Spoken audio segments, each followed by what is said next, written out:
Good morning again, everybody. Welcome back to the next session of the morning. I'm Frances Steed Sellers. I'm from the Washington Post, and it gives me enormous pleasure today to welcome Saru Jayaraman to the stage with me.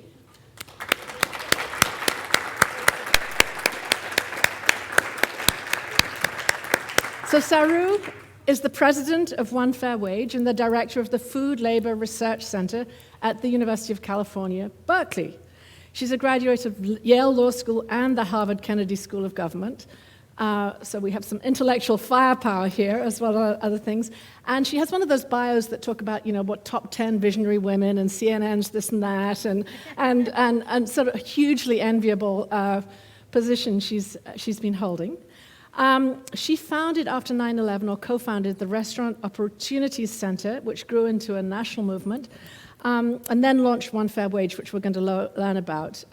But these ventures have also taken on a life of their own. They've been written about in the book, The Accidental American, and One Fair Wage campaign has been profiled in the new film, Waging Change. She's also an author herself. She wrote Behind the Kitchen Door, and most recently, Bite Back. And one of the great pleasures of mine this week has been to meet her husband and two daughters who are sitting here in the front row with us. So welcome to you too.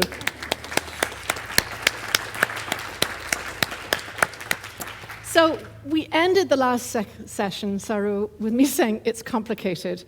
We were talking about wages and tipping and had differing perspectives from up here. Tell me about founding One Fair Wage, why you did it, and where it's going now. Well, first of all, can you hear me okay? Thank you so much, Frances, for moderating this session, and to the college for raising these really important issues. I'm really glad they're being raised. So as you mentioned, I started this work after 9/11 together with workers from Windows on the World, which was the restaurant at the top of the World Trade Center. Some of you may know on that morning there was a restaurant on the 107th and 108th floor of Tower 1. 73 workers in that restaurant died that morning, and about 13,000 restaurant workers lost their jobs in New York following the tragedy. So I was asked to come in and set up a relief center and help workers in the aftermath of the tragedy and the families of the victims. But over 20 years, can you believe this is the 20th anniversary of 9/11 this September?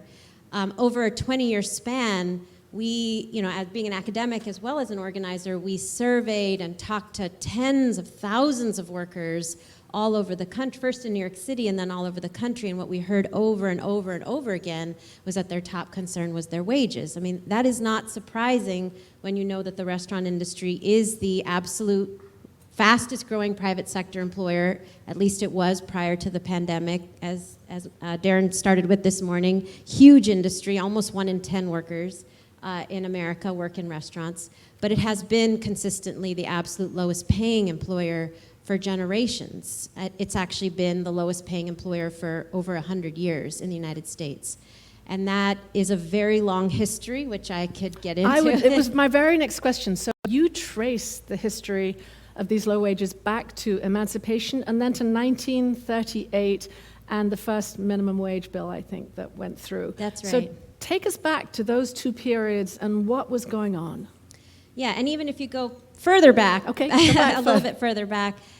So tipping did not actually originate in the US. It originated in feudal Europe. It was an extra or bonus that aristocrats and nobles gave to serfs and vassals, but always on top of a wage. It was for a job well done. Serfs and vassals in feudal Europe always receive full wages, but if the aristocrat or noble felt like they did an extra good job, they would give them a little tip. So that's where tipping originated. It came to the States just before emancipation in the 1850s. Rich Americans came from Europe, started traveling to Europe, coming back, trying to show off that they knew the rules of Europe, and started trying to tip here. And actually, Americans at the time resoundingly rejected tipping. They felt like it was not, it was a legacy of feudalism. They didn't want to continue the practice here. But something happened, which was that in 1853, waiters in the U.S. went on strike. There were mostly men at the time, and they went on strike in major cities. Just stop for a moment and tell me what kind of eating establishments are we talking about, and how were people paying? Yeah, I mean, tipping was not that, it really didn't exist very much in the US at the time. It was all different kinds of establishments, mainly in urban areas, New York, Philadelphia, Boston, Chicago, and waiters in those major cities were almost entirely men, and they went on strike. They said, we have wages, but we want higher wages. And in response, the restaurant industry decided to replace them. They did not want to give them higher wages, and so they replaced them. At the time, initially with women, and then 1865 rolled around, which is when emancipation happened, and the restaurant industry said, well, here's this opportunity to have an entirely new workforce of black people and who again, haven't actually, been let me paid. stop you again. You're talking about a restaurant industry, but presumably not one that was as centrally organized or Oh, regulated. no, just so it was restaurants. just restaurants. That's okay. right. Restaurants in America at the time felt that there was this opportunity to hire from a newly freed workforce of former slaves, and came upon the idea of replacing wages altogether with tips. So until that time, their waiters were paid an actual wage. But at emancipation, there was this idea that, well, we can ask black people to work for nothing but tips. Let's have them work entirely for tips. And in many cases, actually, they were, in several instances, actually, if you look at the history, black people were charged for the privilege of accessing white people's tips. And so in many different service settings, restaurants, on the trains, the luxury Pullman trains that went across the country, shoe shiners, black workers were charged for the opportunity to get tips from white people. And so they were not given a wage. And so that is the moment in which America mutated the notion of tipping from being an extra or bonus on top of a wage, as it had always been, to becoming a replacement for wages itself. And that idea became law in 1938 when everybody got the right to a minimum wage for the first time as part of the New Deal. There were three groups of black workers who were left out. Farm workers were left out, who were mostly black. Domestic workers who were left out, they were mostly black. And tipped restaurant workers who were mostly black and actually mostly women. I said earlier that restaurants replaced men with women when men went on strike. So mostly black, mostly women were told, you get a $0 wage from your employer as long as tips bring you to the full minimum wage. And so that, again, was a mutation of the original notion of tipping. Tipping was supposed to be on top of a wage, but because of slavery, it became this replacement for wages. And so we went from a $0 wage in 1938 for tipped workers all the way up to $2.13 an hour, which is the current federal minimum wage for tipped workers in the United States. Now, Maine, it's a little bit higher. It's $6 here in Maine. But Maine continues to be one of 43 states that persists with this legacy of slavery. And if you, again, look at the history and know how tipping changed, it really cannot be viewed as anything other than a devaluation of black life and women's work, because that is essentially where it came from. And so today, here we are. We have a subminimum wage in 43 states. That's a direct legacy of that history. Today, over 2/3 of tipped workers in the US and in Maine are women. They're mostly women working in very casual restaurants. Yeah, so we were talking about Havana and Bao Bao and Right. these wonderful restaurants, but you're talking also about Olive Garden, Denny's, McDonald's, the chain, the chains we all go to. Where That's right. What percentage of the workers are women, and what percentage are In Maine, people of color? 63% of tipped workers are women. Right. Nationally, it's about the same. So you've got about 2/3 of all tipped workers who are women. The data shows that they largely work in very casual restaurants, perhaps chains, Olive Gardens, Denny's, as you mentioned, but also mom and pop, small casual restaurants across the state of Maine, across the country. They use food stamps at double the rate of other workers, so they're largely not fine dining servers earning a lot of money in tips. They are largely women working in very casual restaurants, often with children, struggling to make ends meet, using food stamps in many cases, struggling with access to food insecurity, and as was mentioned in the last panel, struggling with the absolute highest rates of sexual harassment of any industry in the United States. So colleagues of mine at the Washington Post have documented this and talked about, the most dangerous place for many women workers is actually the dry storage cabinet, where somebody would come and expose this during the Me Too movement. Has there been any evidence of change in the level of sexual harassment in the food industry?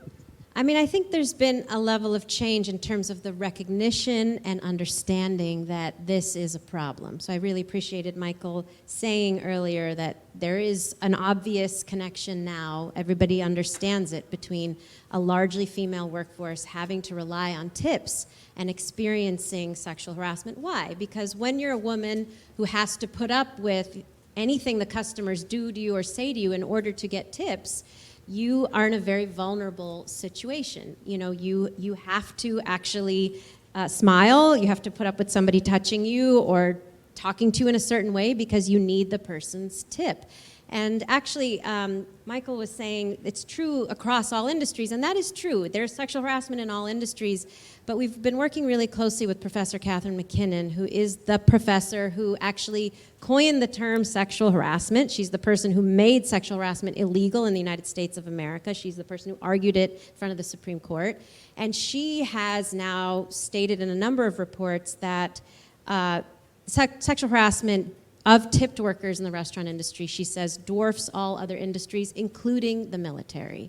That this is the industry with the absolute highest rates of sexual harassment, and it is now undeniable that it is due to a largely female Tell me a little bit more about her workforce. research that establishes. Yeah, so this. she actually did a randomized sample of workers non-tipped and tipped, so workers in other industries and tipped workers, and she found the absolute highest rates of sexual harassment among tipped workers, also the highest rates of retaliation for speaking up about sexual harassment. And then the most recent research was to show that that got, unfortunately, a lot worse during the pandemic.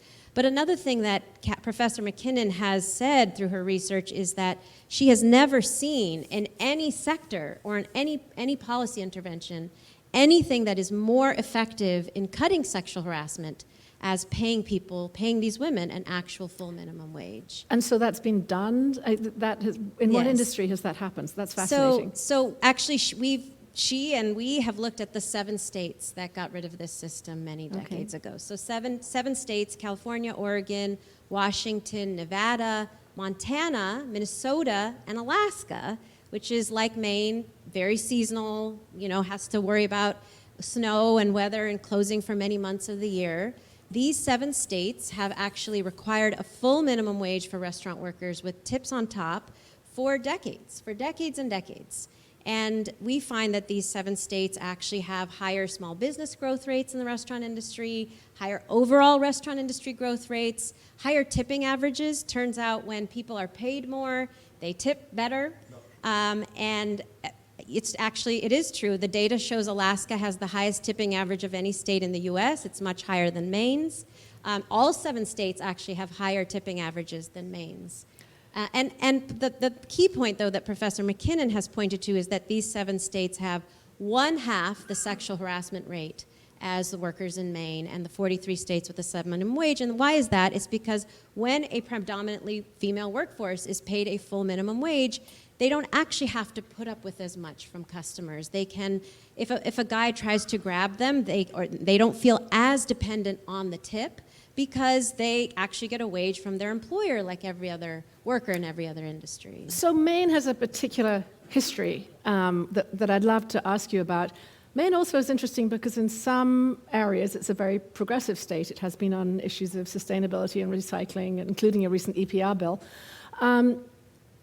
California, you mentioned, is one of these states that has moved ahead to give a fair wage. What happened in this state in 2016, and what repercussions has happened? So in 2016, we worked with many different organizations here in Maine, the Maine People's Alliance, the Maine Women's Lobby, the Maine Federation of Labor, Maine different food justice organizations to put this issue on the ballot. So at the time, the minimum wage for tipped workers was just over $3 an hour. And we actually put this issue on the November 2016 ballot. You remember November 2016 was a very critical election. And it passed. It actually was it was a ballot measure to raise the minimum wage for tipped workers from just over $3 to $12 an hour and raise the overall minimum wage in Maine to $12 an hour. It was the most popular ballot measure in the history of the state of Maine. Actually, more people voted for the ballot measure than either Hillary or Trump that year.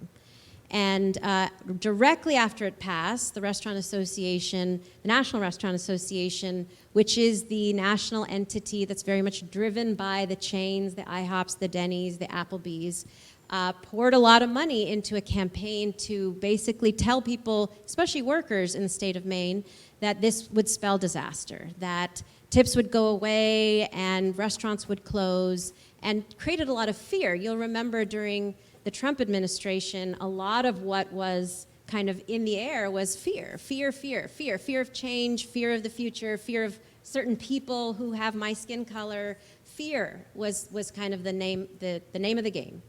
And so there was this fear created that somehow tips would go away if wages went up, when in fact, as I mentioned, the data shows that the 7 states that actually already require full minimum wage have higher tipping averages than Maine, all of them, including Alaska, which, as I said, has the highest tipping average of any state in the United States.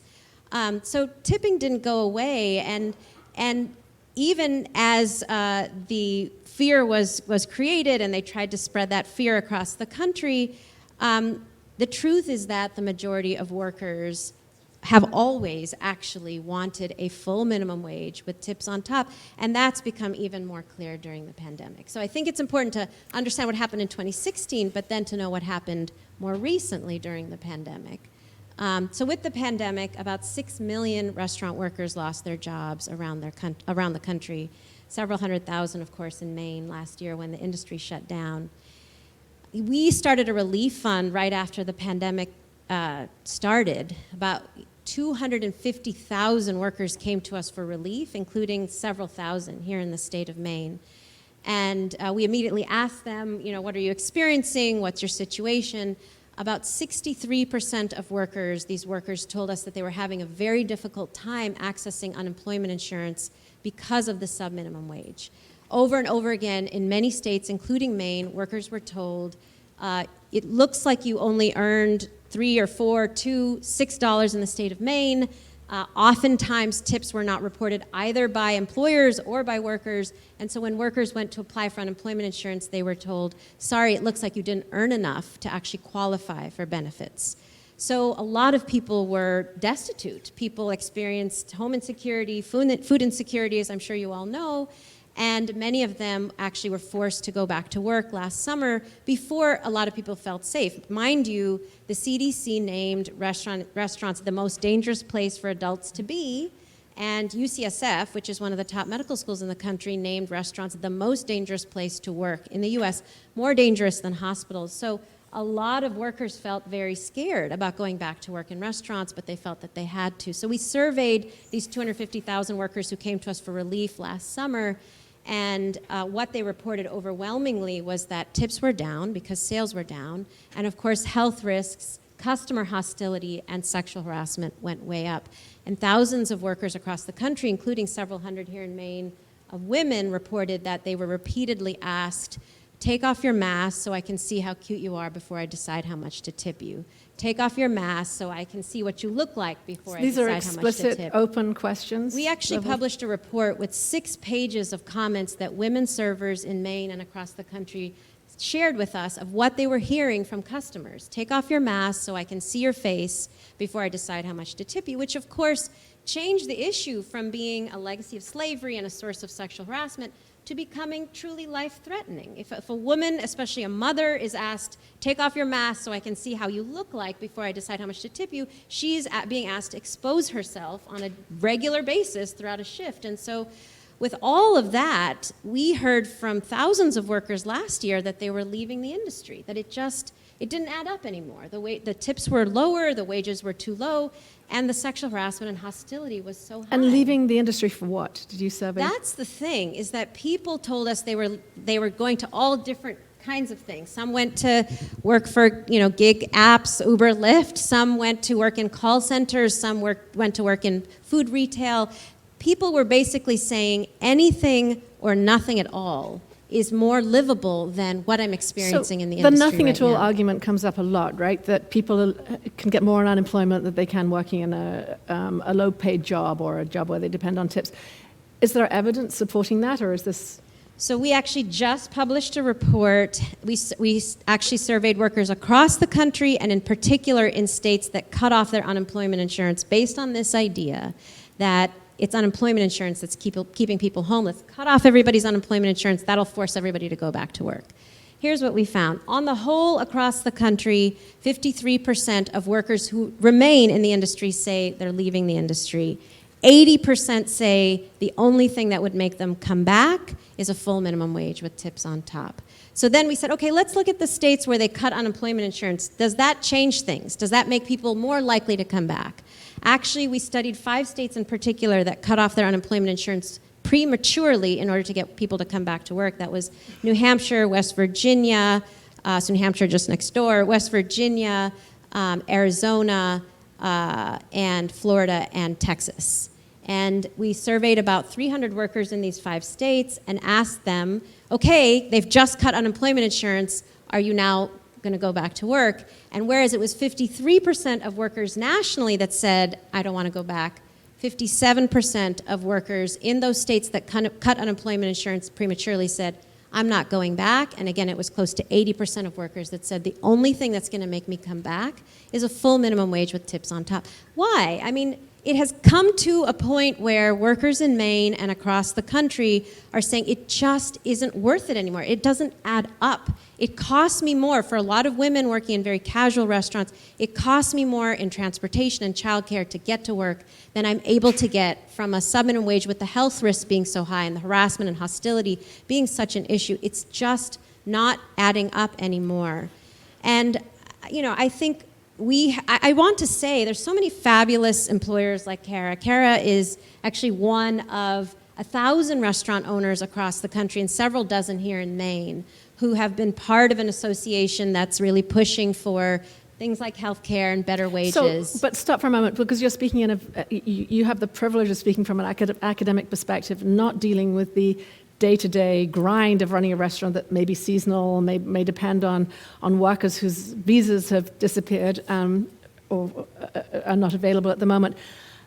We heard from Kara and Michael talking about the difficulties of managing the kinds of change I think they would both entertain and want to, from what they said, want to move ahead with. How do we get from your idealistic perspective to the grassroots where change needs to happen if these women are going to? I couldn't agree with what Kara and Michael said more, that nobody should have to do this alone. Nobody should have to do it alone. A lot of restaurant owners right now are having to do it alone because they're struggling with trying to get workers to come back to work.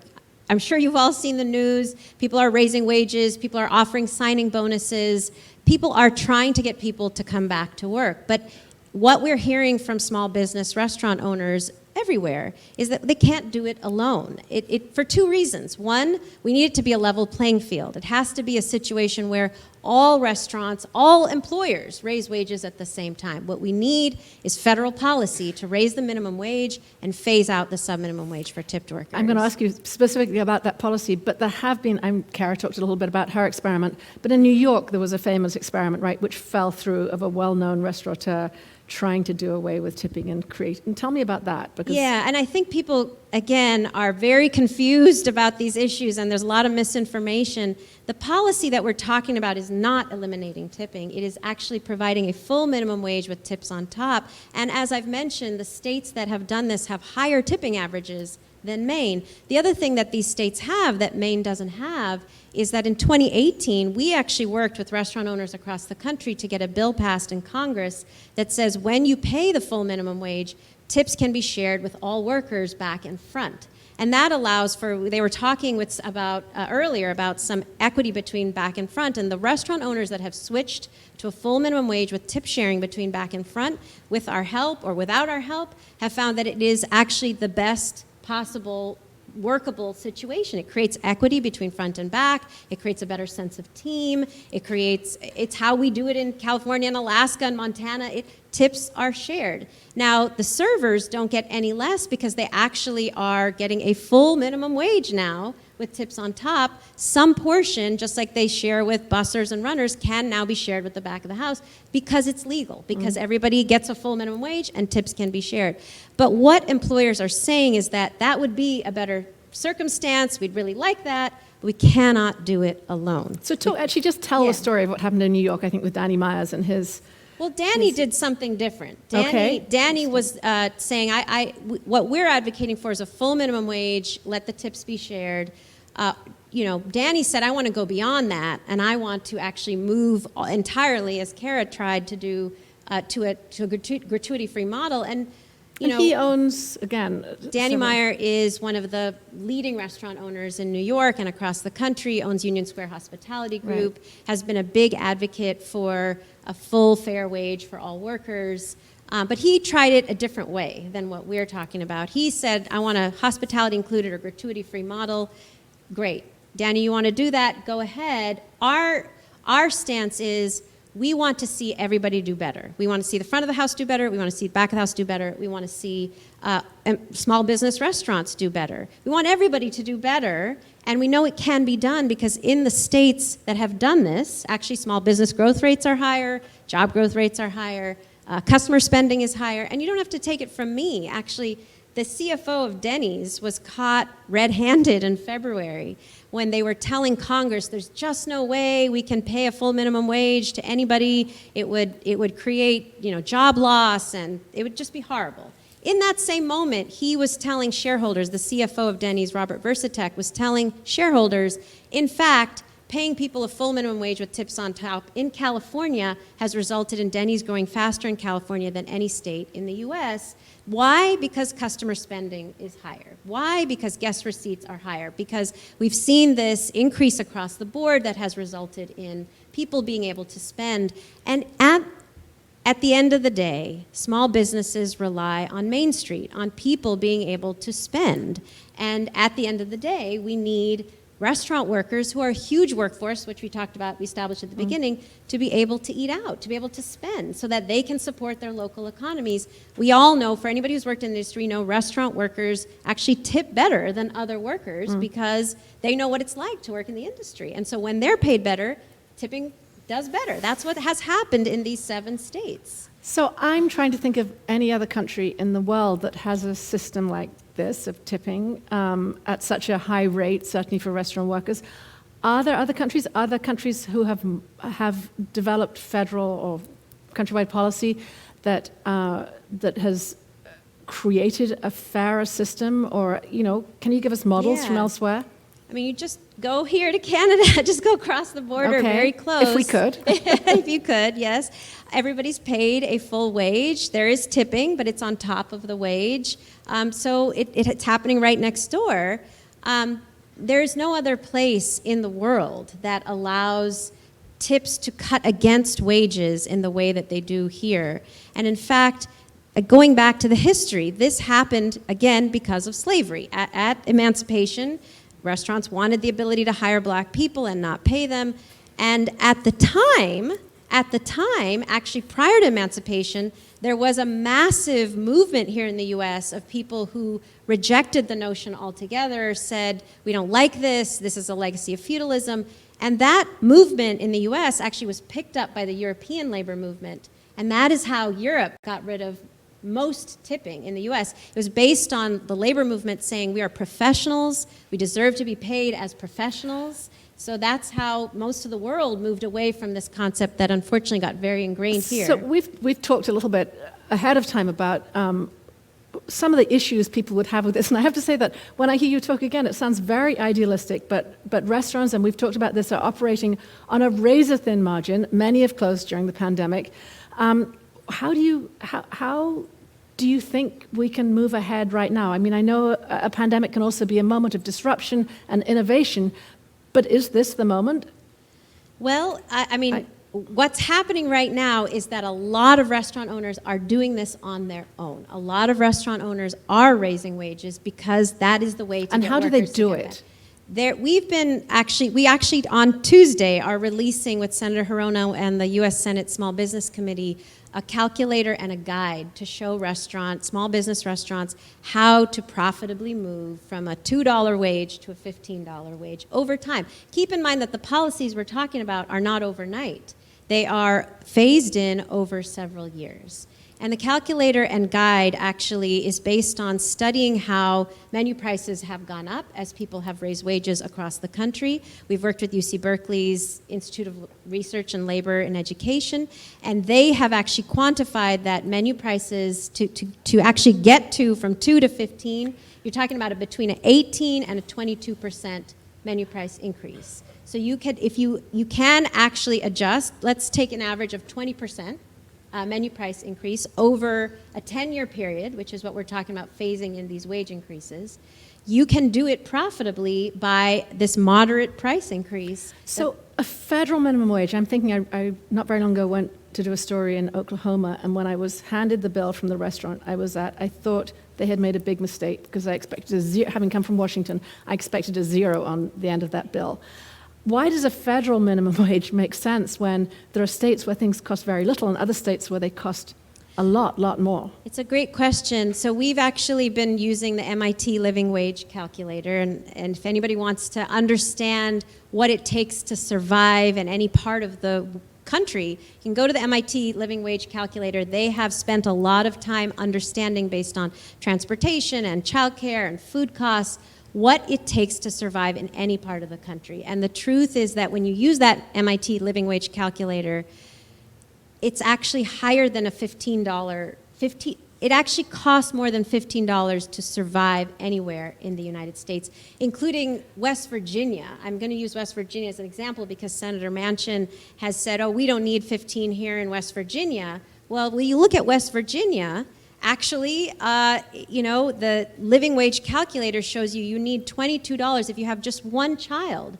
You need $22 an hour to just survive, to pay for housing and food and rent. There was another huge study that just came out from the National Housing Coalition that actually the minimum wage of 15 doesn't cover housing pretty much anywhere in the country. So 15 is a floor, and we're not even talking about getting there anytime soon. We're talking about getting there between 5 to 10 years from now.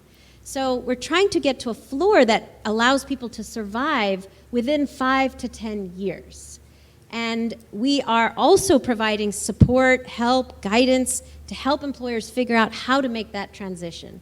Because at the end of the day, what so many small businesses are saying is, we can't find enough staff to make this work. And there's 2 reasons. One, we need it to be a level playing field. We need everybody to have to go up at the same time to kind of lift the floor, allow there to be consumer spending, allow workers to work in this industry. But 2, what workers really need in this moment is a signal that change is coming and it's going to be permanent. It's not a temporary signing bonus. So in 2017, after this ballot measure, there was pushback. And again, we've talked about this. I asked you what kind of pushback you get, and you said there are some workers who say, we do not want this kind of change. How do you respond to restaurant workers who do not want to see this kind of change? Why do you think your academic, idealistic solution is going to work for them? So first of all, I am an academic. I teach at UC Berkeley, but I lead a national organization of 250,000 restaurant workers and about 1,000 restaurant owners. So it's not just academic. It comes from workers and employers who are telling us what they need and want. And these workers actually, we just did a poll with Celinda Lake Research Associates here in Maine. Over 80% of tipped workers in Maine said they want a full minimum wage with tips on top. They're more likely to vote for a political candidate that supports a full minimum wage with tips on top, and they don't want to go back to work without a full minimum wage with tips on top. So in 2017, as I mentioned, the Restaurant Association spent a lot of money to try to tell workers your tips would go away if your wages went up. And things have changed so dramatically during the pandemic that there pretty much is very few workers at this point who wouldn't actually want a full minimum wage with tips on top. In Maine and across the country, things have changed so dramatically. These workers are not only saying they want this, they're saying they need it in order to work in this industry. And 2, the other challenges around, a small business operating and how can we make this work, I think all of us can help. We can all, there's been so many surveys of consumers saying we would actually support moderate price increases to allow workers the ability to earn a livable wage. So you talked about menu prices going up, and I forget the percentage you said. About 20%. About 20%. And I know as a consumer that I don't think about the tip when I go out to a restaurant, but I pull up the menu online, and if the number is too high, I frankly get discouraged. But the thing is that actually, when you look at these moderate price increases that have occurred, even in Maine, the minimum wage went up in Maine. It went up, as you know, from $3 to $6 for tipped workers. It went up to $12 for non-tipped workers. Tipping has remained exactly the same over the last couple of years. Consumer spending, except for the pandemic, has remained exactly the same. Small business growth has remained exactly the same in Maine as wages have gone up. And that has been true across the country. As wages go up, actually consumer spending is better. We do not see moderate price increases actually affecting, because the thing is that there are menu price increases for other reasons. Food prices have gone up. You know, rents have gone up, gas prices have gone up. There's so many other things have gone up. The thing that has not increased in the U.S. is wages. The minimum wage for tipped workers has been frozen at $2.13 at the federal level for 31 years. So again, I want to think about not the kinds of restaurants necessarily Kara and Michael were talking about, but something more like a McDonald's. And I think even in my experience of shopping from them, I'm seeing a lot more automation, right? If you force wages up, aren't we going to see more of our French fries coming out on... So we've actually done research on the states and regions with the highest levels of automation in the restaurant industry. And actually they have the highest levels of job growth of any regions in the US. So San Francisco is a city that has a $15 minimum wage with tips on top. In the city, we've seen the highest levels of experimentation with fully automated restaurants. It's right next to Silicon Valley, fully automated restaurants, or even some level of automation in restaurants. Every time those experiments have been tried, it's required more workers, actually, to manage the full automation. And in the restaurants that have tried, like Chili's and IHOP and Denny's and Olive Garden, that have tried some level of automation in full-service restaurants, the reaction has been so negative from customers that they've actually gone back on it. So we've not seen in any state that has raised the minimum wage any increased level of automation that has reduced job growth. On the contrary, we've seen greater job growth in the states with higher wages. And you have sort of documented, of course, the pandemic is such a disruptor. Do you feel as if the research you've done now is going to be valid for post-pandemic times when it seems so many jobs are being changed and so many places where people live and work and how they do go about their lives have changed? Well, yeah, I mean, there's a lot of use of QR codes. There's a lot of use of new kinds of technology, some of which is great. But it has not resulted in jobs being replaced by robots or by automation. On the contrary, what we have seen just overwhelmingly is a lot of amazing small business restaurants experimenting with new wage structures that are more equitable, more professional. Especially last year, after the murder of George Floyd, we were approached by thousands of restaurant owners across the country who said, we think this is the time for change. It's time to move away from a system that's a direct legacy of slavery. It's time to move away from a system that actually creates vulnerability among workers of color and women, exposure to different kinds of inequities, and it's time to move towards a system that's also more equitable between front and back. But are we also in a moment where that actually tipping is spreading? So I now know that if I go, for example, to a bakery or a takeout where I didn't pay tips in the past, when I put my credit card in, the little thing will come up and it'll start probably with 15%, and I'll think, gosh, I didn't know I had to tip for this. But, you know, it probably goes up 20 or 25%, and I feel incredibly stingy. Am I paying into a system that you say will increase the number of people who are not paid a fair wage and instead depend upon tipping? It's a really good point, because what we have seen happen over the last several years, even prior to the pandemic, is that Apple Pay has spread tipping to places that we never tipped before. Right. So retail environments, flower shops. I was asked by an owner of a flower shop, she turned the screen around, how much do you want to tip? You know? So we've seen this spread, and unfortunately, because the restaurant industry started this practice of, okay, there are tips, let's cut away from workers' wages, we've now seen some retail environments also try to do this, where because now there's Apple Pay and people are being tipped, they're trying to reduce their workers' wages from a full minimum wage down to a sub-minimum wage. And so that is why we need to just end this across the board. We need to say, you know, tipping is fine, let's have it be as it always was intended to be, on top of a wage, rather than cutting against workers' wages. So you've now spent the best part of a week here on the island, touring around, and I know you've eaten out a lot. We talked about that last night, and it's expensive, right? What are the specific challenges you think for a seasonal community like this? Because it's not unique. There was an NPR thing about Crested Butte recently that had many of the same challenges in Colorado, and then I know other vacation or seasonal communities face some of these same issues, and the employment structure is very different, of course, for these communities than the year-round Yeah, ones. I mean, it's been very visible here, the use of immigrant workers for the season. We've been talking to a lot of the workers as we've been eating out. And I think that whether you're seasonal or year-round, and as I mentioned, there are states that are just as seasonal, if not more seasonal, Alaska being one of them, that have managed to pay a full minimum wage with tips on top, and restaurants are growing there. Things are fine. But I think it is important for a seasonal community, as much as it is for any other community, to be able to attract a workforce that is hopefully at least some of them year-round and wants to be there and is treated and paid as the professionals that they are. That, to us, this is what it comes down to. I really appreciated Michael saying this is an honorable profession. It is an honorable profession, not just for the employers, but for the workers. The workers are honorable professionals. And in any other, in Europe, you go to many years to school for many years to be a skilled professional in the hospitality industry.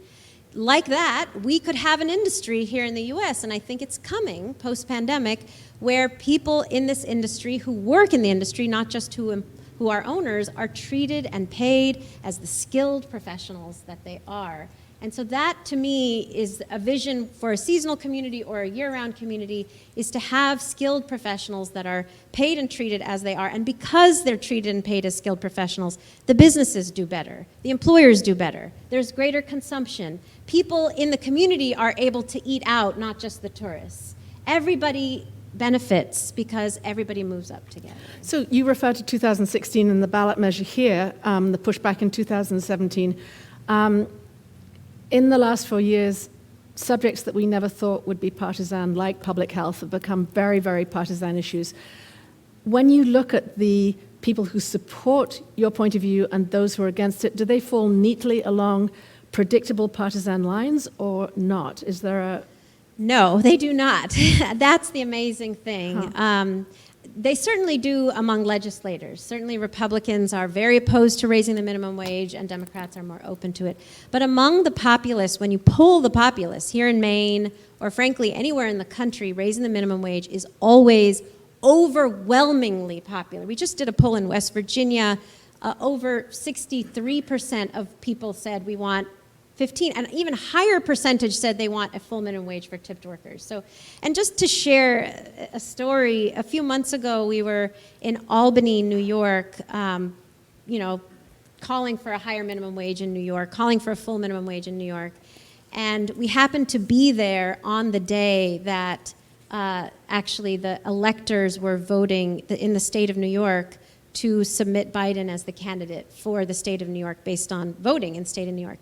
So we happened to be there on that day. There were Trump supporters, MAGA supporters protesting in front of the Capitol alongside us when we were there calling for a higher minimum wage. So they came over at the end of their protest and they said, "What are you doing here?" We said, "We restaurant workers want a full minimum wage." They said, "We agree with that," and they joined our rally. So there are some issues that are unifying, and people being paid a livable wage and the ability to actually survive, be treated with dignity and respect, get enough money that you can pay your rent and feed your children is fairly universally supported by the populace. That's why the ballot measure passed here in Maine. That's why anytime you take this issue to the people, They say yes. And when you ask people, should restaurant workers get a full minimum wage, they often say, I thought they already were getting a full minimum wage. Most people don't think that their tips are cutting against a worker's wage, which is actually the notion of a subminimum wage is every time you tip, it's cutting against the worker's wage. Most people think their tip is on top of a wage that's being paid to the employee. So years ago, I worked in a restaurant in Philadelphia, and I actually wasn't waiting tables, but I was hanging up people's coats. I loved my tips, and I think I was probably a more engaging employee because I worked for those tips. Isn't there something in that people perform better? I know you're not anti-tipping, but people perform better, do their job better, please the customer better. And that is why tipping is higher in the states with a full minimum wage. Because what happens when you pay people a livable wage? They feel a sense of security. They feel a sense of, okay, I can do this job, I can survive, I'm happy and stable in my profession, and so I can do a better job. And that is why tipping is higher in those states, because people feel that it is a true profession that I can actually stick with. You know, it's not something that I'm going to do temporarily and then go on to do something else because it's not livable for me. But I do want to say that there's also now irrefutable evidence that done by this professor named Michael Lynn, who I encourage all of you to read his stuff. He's from Cornell University, spent his life studying tipping practices, and he has now kind of irrefutably proven that tipping is not actually correlated with good service. It is correlated with the race, the gender, and the appearance of the server, the preference that the customer has about the server's appearance, looks. If she's a woman, she gets tipped more if she touches. I was going to say, should we be sorry for male waiters who don't get good tips? Because well, men always get tipped more than women. Excuse me. Okay. And white workers always get tipped more than workers of color, even when workers of color perform what Michael Lynn calls perfect service. Because there is, unfortunately, something called implicit bias in the United States, which is subconscious bias that we all have, whether we're people of color or white people, that we have a subconscious bias growing up in this country towards, tipping white people more. And so I would agree with you that tipping is higher when wages are higher, when people feel better about the work, because people, feel very invested in the work. But I also would say that, in fact, the research shows that tipping and service are not correlated, and that, in fact, we have a lot to overcome as a country in terms of, our biases that are reflected. So that doesn't mean getting rid of tips necessarily, but it does mean ensuring that every worker, white or person of color, male or female, gets at least a base wage that they can count on, and then let the tips be on top of that. so you've worked, I know, at all levels, local and state and federal, on relief programs. Could you describe them a little bit? And then soon I think we're going to have to move on to audience questions, which I've got so many more I want to ask you, but perhaps you can. Yeah, sure. Well, first I want to say, as I mentioned, the issue has changed so dramatically since 2016. I mean, the level of support among both workers and employers to just move to a system where everybody's paid a wage and tips can be shared between front and back it's just skyrocketed. And that resulted in President Biden, then candidate Biden, actually saying this is a top priority for me and making it part of the Raise the Wage Act, which is a bill moving through Congress right now, and also part of his COVID relief package earlier this year. It didn't stay part of the COVID relief package, as many of you know, but it's still moving through Congress, and President Biden has said he wants it to happen this year, in fact. So there is a bill moving through Congress to do what we're talking about, raising the overall minimum wage and slowly phasing out the subminimum wage for tipped workers over several years. That is moving through Congress. But to help that process, during the pandemic, we started 2 relief programs to support both workers and employers. We started a program, I mentioned a relief program for workers. We unexpectedly raised a lot of money and gave it out just as quickly. Over $20 million we gave out to over 50,000 workers across the country who came to us for just basic survival. Don't have enough money to feed my children, don't have enough money to pay the rent. I mean, when the pandemic shut down the industry, it was devastating because so many workers were living, as I like to say, tip to mouth. They had tips one day and absolutely nothing the very next day. And so we were able to support a lot of workers to just feed their children. But the second program we started in multiple states, and it's looking like it's now becoming a federal program with President Biden, is a program called High Road Kitchens, where we actually raised a lot of private and public funds to give grants to restaurant owners who were willing to transition to a full minimum wage with tips on top, who are willing to go through our race and gender equity program, and who wanted to provide 500 free meals to people in the community. So we were able to raise about $7 million.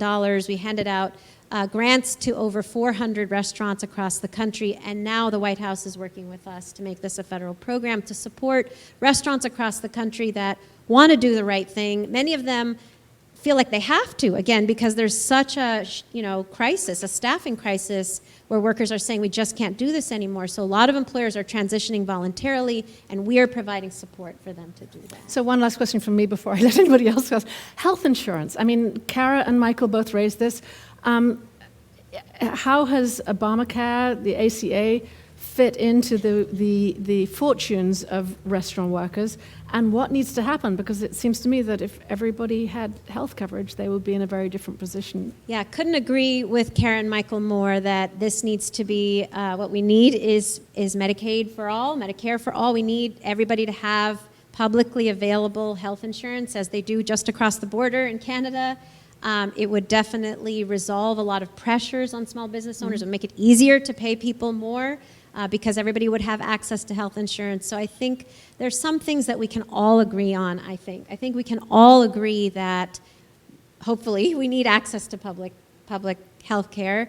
We need immigration in this country to allow there to be a significant number of people coming in and feeling like they can live and work here with dignity.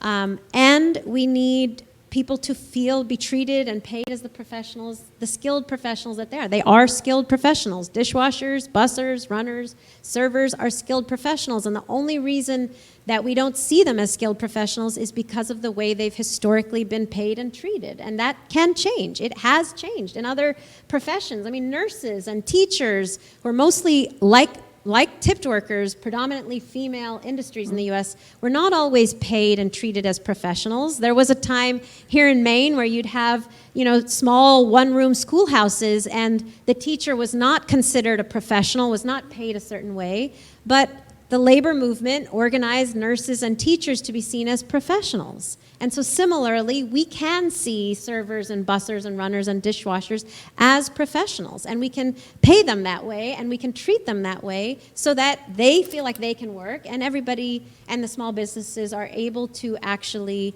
draw upon their ability to eat out with their families. That's what it comes down to, is we want everybody to be able to eat out, including the busser and the dishwasher, because when they do, that helps the local economy, that helps the small business. Saru, thank you very much for that wonderful Thank you. talk. Whoops.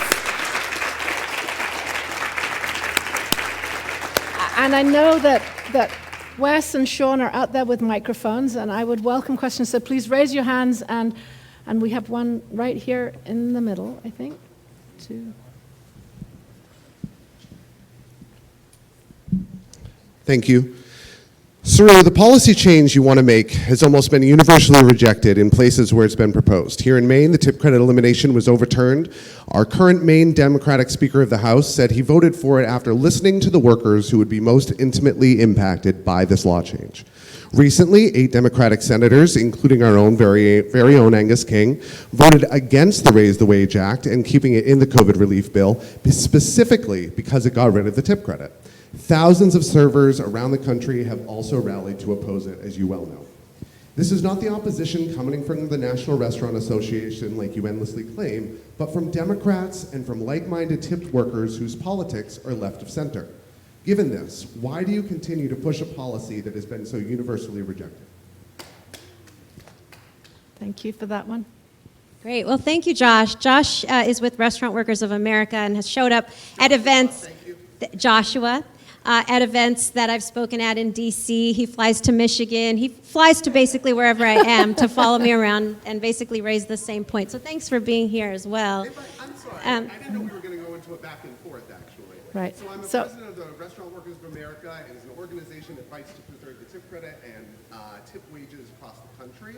We've been at the same locations because we've been in the same political fights, all of them. okay, so let's have an answer to the question, and we'll move. I'm not. I'm just saying I'm welcoming you here as I have in other cities and states. So please don't try to claim that. I'm just saying. Let's just it's- answer the question Yeah, and okay. move on. Okay, thank you. So to Joshua's point, actually, as I mentioned, we just did a poll with Lake Research Associates of tipped workers in the state of Maine, in the state of New Hampshire, and in the state of West Virginia. 80% of tipped workers here say they want a full minimum wage with tips on top. You know, we're way beyond whether workers want this or not. Workers overwhelmingly, and every time you ask them, say they want this. We're at the point where actually workers have walked away from the industry saying we're not going to work in this industry anymore. That is why you're experiencing such a huge staffing crisis, because workers are overwhelmingly saying we don't want to work in this industry anymore without a full livable wage with tips on top. Now, actually, the vast majority of Democrats have supported the Raise the Wage Act. 42 out of 50 Democrats have supported the Raise the Wage Act, including from some very conservative states. They actually are overwhelmingly support. All of the Democrats in the House, except for one, have passed the Raise the Wage Act because it actually calls for a $15 minimum wage and phase out of the subminimum wage for tipped workers. We had 140,000 servers deliver petitions to the White House calling for one fair wage, a full minimum wage with tips on top. So just statistically, most workers are calling for this, are asking for it, are wanting it, and are actually saying, we don't want to work in this industry anymore without it. So we're just way beyond do they want it or not. We're at the point where so many employers are now actually finding, I have to raise my wages to get workers to come work for me because workers are saying it doesn't add up anymore. Thanks. Could we have another question? There's one over here I can see. Hi, my name is Haley Wilson, and I work at the Portland Hunt and Alpine Club in Portland, Maine. And when I returned from being furloughed, I was given $15 an hour plus tips. And my life has drastically improved since I've been given a livable wage. Also, our tips have raised. There's been less turnover for staffing, and morale is higher as well. Do you have a question? I do. How do we stress the importance of this to legislators like Senator King, that this is a needed necessity? How do you?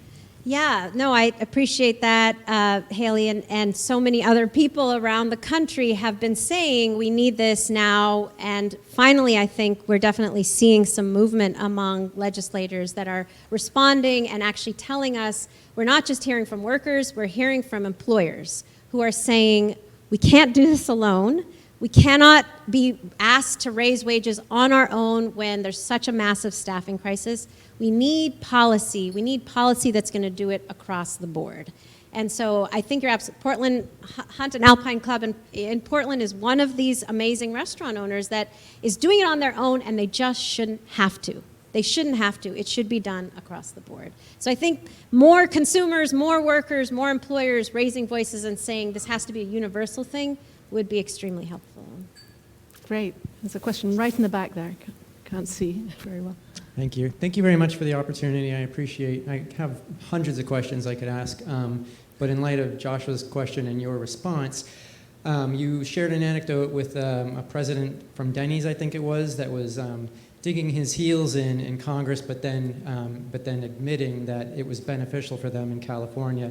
And so my question is, why are they digging their heels in to not have this be a national thing?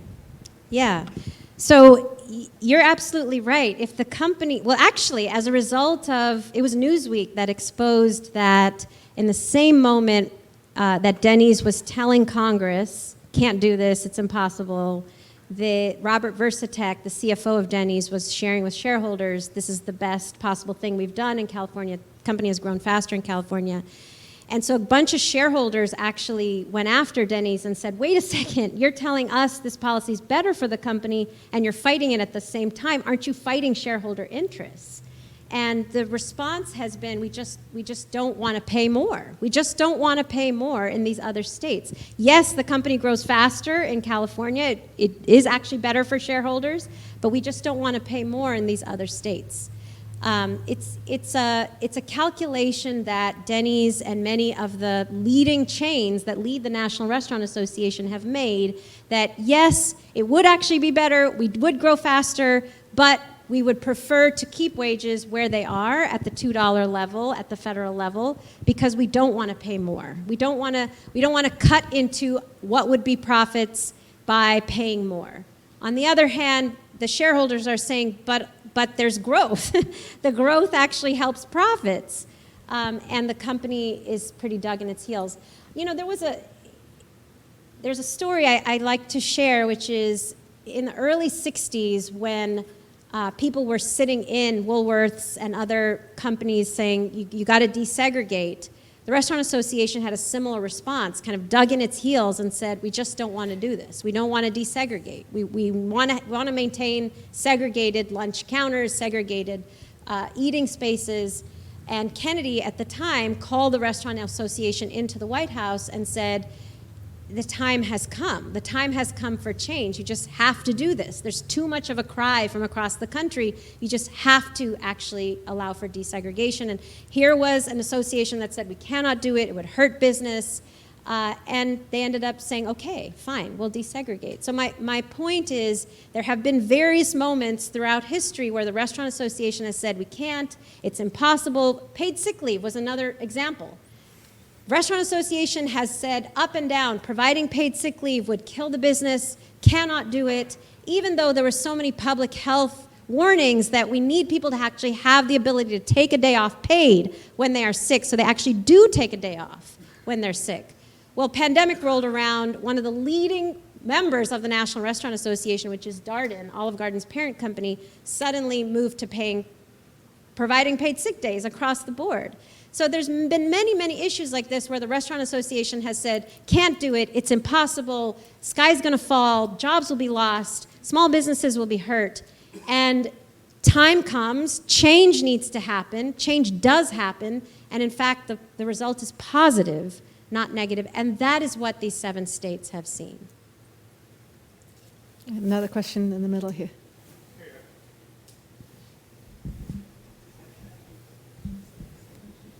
Saru, I think you know my name is Patrick O'Sullivan. I live in New York. It's my second season having the privilege of working here in Maine. I have a long history with you, with Rock United, with Unite Here, with One Fair Wage. I've opposed you at every turn. Saru, your every attempt at running a restaurant based on your fantasy, idealistic model has been an unmitigated disaster at all Colours restaurants. The 9/11 workers you spoke about, many of whom were friends of mine through union meetings, you alienated over within 4 years of... If you could get to a question, that would be very helpful. Forming Rock United. And to this day, nobody knows what happened to the Windows of Hope Fund. Nobody was satisfied with disbursement of those funds. With all of that, how can you see yourself as qualified to prescribe to other owners what you have failed to do and failed miserably to do? Thank you, Patrick. Thanks for coming from New York. What Patrick is referring to is that as we have actually fought to raise wages and get paid sick leave and fought against wage theft in industries, in restaurants across America, we also started nonprofit-owned training restaurants where the purpose of the restaurant was to train especially low-wage workers of color to move to the front of the house. Because actually one of the things that has been so problematic about the industry, beyond the subminimum wage and the sexual harassment as we've discussed, has been racial segregation, and it's not something we've actually talked about here today, but we have to. Another legacy of slavery in the United States is this divide between front and back, and the very real, palpable racial segregation between workers of color being relegated to kitchen staff, or even lower paying front of house staff, bussers and runners rather than waiters. And in fact, we've done so much research on this issue, and it results in an over $5 per hour wage gap between black women and white men in the industry. So the restaurants that we started, the point of them was to train these low-wage workers of color to move up the ladder into fine dining. They were not intended to be, not a for-profit restaurant like Cara's or Michael's. They were nonprofit entities set up to train workers, and actually they still do that. We still train workers across the country. I'm no longer with Rock United. I lead One Fair Wage, but Rock still trains thousands of workers across the country, workers of color, to move up into fine dining. So I think that what we can agree on, again, is that I think the industry has a long way to go to address equity, has a long way to go to address the skill and professionalism and stability of workers in this industry, and there's lots of ways to get there. But I think ultimately we have to deal with this historical legacy that has caused so much problems in the industry and combine it with looking at racial equity at the same time. Right at the back over there, I think we have a question, Nick. Thank you. I've worked in, I do have a question, but I'm just going to say I've worked in restaurants since I was 14. I worked throughout my time at college here, and then instead of going out and changing the world, I decided to have a restaurant here. So I've had, with my husband, I've had a restaurant, a bakery, now we have a B&B, and we have a winter restaurant, an off-season restaurant. We have always, for almost 30 years now, paid a living wage with tips on top. It has never been a problem for us. We're never going to be rich, but it's really been fine. And I guess my question is, do you, in your research, would you say it's more kind of the mom and pop level of restaurant owners who are supporting you, or is it more kind of mid-level or chain, really, really big groups? Who's doing this work with you? Interesting question. Yeah, it's really great, and I thank you for doing what you do. And Kara mentioned this yesterday, and I think it's so true. I want to name restaurant owners who like you, and we should honor restaurant owners who are actually doing the right thing, trying to provide everybody with health care, trying to provide people with livable wages, because it is a struggle. We do recognize it's a struggle, and we want to be able to support you. And so your question was, I'm sorry, I forgot your question. Yes, Small size, thank you. big. Most of the employers who are part of the association of now over 1,000 restaurants that support livable wages are smaller, are mom and pop, somewhere small to medium.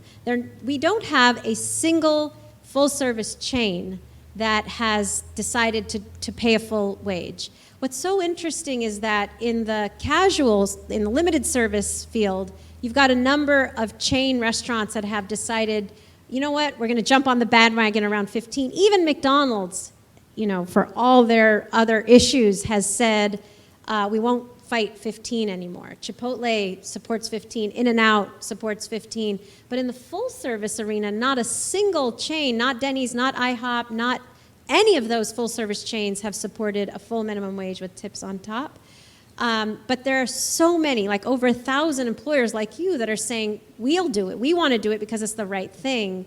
And so I know, Francis, you may not want me to do this, but I just think it's so important to name fabulous restaurant owners in Maine who are doing the right thing. We're getting very close to time. Okay, I want to give me make sure we 2 have seconds to just choose name but, them. But also, I think Arcadia. we should be ready for another question if we want to. Sure. Okay. Arcadia, Bleecker and Greer, But- Bob's Clam Hut, Kong Tubat, Landy's, Magnus on Water, Nina June's, Federal Country Store, Sam's Deluxe, the Brooklyn Inn, which is pretty close to here. I think we've got a sense, and Yeah. we'll move Fabulous on to restaurant another owners question and from in Bao the. I'd love to hear from a consumer as well about what they. There's a question. There's a question here, right in the second row.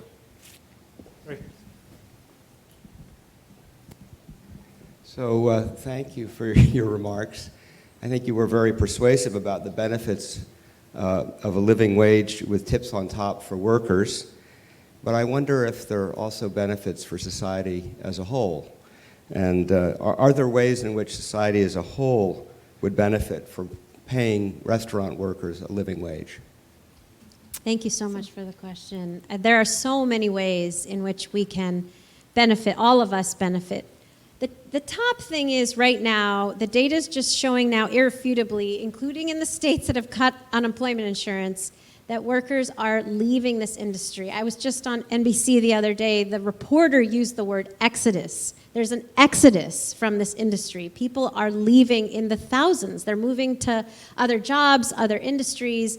And that is a sad thing for all of us because we all want to enjoy the lovely community that small business restaurants provide. We all want to enjoy the lovely, beautiful benefits of being able to eat out. And when so many thousands of workers left the industry last year, and now 53% of those who are remaining are saying they're leaving, there's basically that leaves us with a choice as a society. Either we can raise wages or we can experience half the industry. I mean, as we've been traveling around Maine this week, the number of we're closed because we don't have enough staff, or help wanted signs, not open today because we don't have enough staff, it's as stark here as it is in the rest of the country. And so if we want to be able to enjoy the industry we experienced prior to the pandemic, again, return to a place where we have that beautiful community environment and space, we have to, as a society, support restaurant owners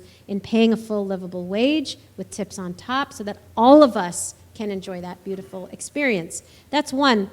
Two, though, I think what we've seen in the restaurants that do provide livable wages is that ultimately you do get better food and better service. Why? Because we've done so much research that shows you can cut employee turnover in half. You can actually keep workers longer in a restaurant if you pay a livable wage. We did this with Professor Dr. Rose Batt at Cornell University. She surveyed 1,100 restaurant owners across the country, quantified how much employee turnover costs. It costs $12,000 for a small business. If you actually quantify the amount of retraining and rehiring and morale, all of the issues that come with losing people constantly. Our industry has one of the highest turnover rates of any industry in the US because the wages are so low that people feel like they have to keep moving from restaurant to restaurant or to other industries to find better. So if people are able to stay in one place over longer periods of time, they're able to hone their craft. They can cook better. They can provide better service. Think about the notion of Cheers, which I know whenever I say that with my younger folks, they say you're dating yourself. People don't know Cheers who are younger, but those of you that remember Cheers, it's this notion that you go somewhere and you see the same person over many years, and you experience this lovely experience of that person knowing you and your tastes and what you want, and you feel comfortable and you feel welcome. And that's what happens when you pay people more. They can stay longer in one place over time, and that's the beautiful experience. Beyond that, I think it is, beyond the experience in restaurants, I do think it is time, hopefully over the last year, we as a country have come to the point where we think it is time to end multiple legacies of slavery in the US, whether it's housing discrimination or mass incarceration, or this, a subminimum wage that was created to devalue black life, created to undervalue women. It is time as a society for us to get over these legacies, to move on to a more sustainable place where we actually deal with equity. Saru Jayaraman, thank you so much. Thank you. We have to wrap. Thank you so much. Thank you. Thank you. Thank you. Thank you so much. Thank you. I want to thank people in the audience, too, for bringing such forthright questions. I know this is a topic that raises a lot of strong feelings, and we really welcome those questions. I know the college does. This is a wonderful place for debate. I'm going to have to hand over to Darren now, but before I let him speak, I'm going to tell you that Soledad Abran will be back this afternoon. He's going to tell you that, but I have watched her movie, and if you get a chance to this afternoon, before you come and see her at 5 o'clock, do so. I interviewed her about it. It's about food insecurity in colleges, and it's absolutely eye-opening and fascinating. So, and I'm going to hand over to Darren because I've taken the floor too much. No, thank you both very much. I also wanted to say, oh no, did she leave? Anna Durand, who owns Acacia House, has absolutely changed the world. She said, oh, I decided not to go change the world. Like, she and her family and her place are world changing. I just wanted to point that out. Yeah. And yeah, tonight, food insecurity on college campuses, and you know what? Like, we right here at COA are not immune to that same issue. So we've got a lot of kind of soul searching to look at ourselves. So I look forward to doing that. And thank you, Saru. Thank you, Francis. Thank you, Saru.